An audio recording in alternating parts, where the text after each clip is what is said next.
Gerry Gostenik and smallmouth bass have an understanding. When Gerry goes fishing, the smallmouth understand they'll soon be seeing the inside of his bass boat. Today, Joe Thomas joins Gerry on Lake St. Clair in the shadows of downtown Detroit. Get ready. Incredible smallie action starts right now on Steele's Reel in the Outdoors.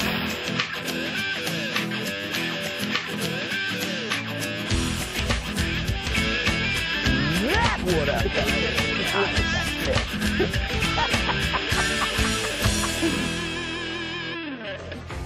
Steele's Reel in the Outdoors with Joe Thomas is brought to you by Steele.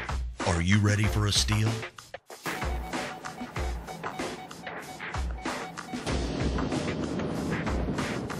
Oh boy, that thing about pulled a rod out of my hand.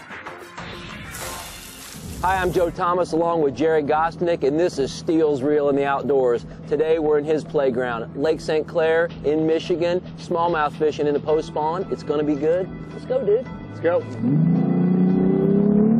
I think the reason I enjoy doing Steele's Reel in the Outdoors so much is because I get to travel all over fishing the best fisheries with the best people. And I try and keep it fresh and I try and keep it new, always look for new opportunities.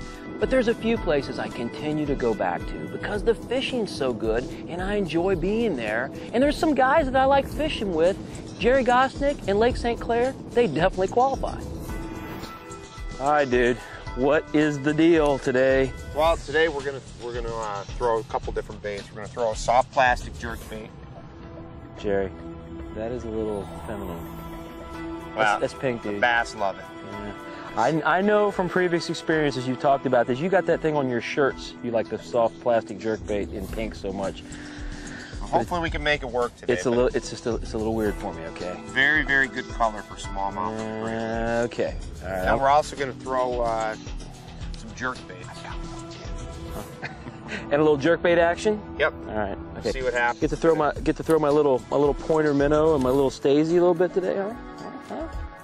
As many times as I fish for smallmouths, I still have always had just a little bit of problem in that 2-week period right after they come off the bed. You know, they'll come up on a jerkbait, but the big ones won't eat it. They're not quite ready to start eating the top water yet. And a lot of times I shy away from that time of the year. But I think Gerry's come up on something by using that soft plastic jerkbait in pink to draw those big smallmouths up in a time of the year when they usually don't bite. They like that thing, don't they? Yeah, they do. What is it about that soft plastic jerkbait, particularly you said in the mornings is when you throw it most? Why not just use a pointer minnow and just jerk with a hard bait? Well, I think the action of it, Joe, that lifelike, random, action, it just doesn't have that real, the jerk bait's a real hard look. Yeah. Fish have to be ultra aggressive to hit it. Yep. With this thing, they'll hit it in fairly calm conditions, and it's just a bait they're not afraid of. So why do you think that the pink is such a good color? Do you think does it just help you see the strike, or is it? Well, not only that, I actually really believe that the smallmouth just are very, they're either really attracted to it or they just hate that color. Very, very good color. Well, I know from spinner baits that sometimes those really loud colors like bright pink and bright chartreuse bring out aggressive tendencies in these smallmouths, and maybe that has something to do with it. But for me, fishing this soft plastic jerkbait, for a better name, the fluke is like, the generic, or it's the brand name that everybody talks about, but there's a lot of manufacturers that make them, but it's basically just a soft plastic minnow imitating bait that we fish with a single hook, and just the weight of the hook's what holds it down. And you can fish it on, what would you say, Gerry, 10 to 15 pound test line? I've got it on 15-pound yeah. fluoro. We're fishing a little bit deeper today, so that 15-pound line will help it sink, and I keep it within a couple feet of the surface. Right. And I'm fishing it on 15-pound parallelium fluorocarbon. It's just a kind of a middle of the road weight line, and like Gerry says, it helps it sink just a little bit. But the hardest thing for me, Gerry, is that when I throw it out there with that jerkbait, I would get that rod down there, and I'm always wanting to just really snap on it. The fluke, you got to take your time with it and let it work a little softer, don't you?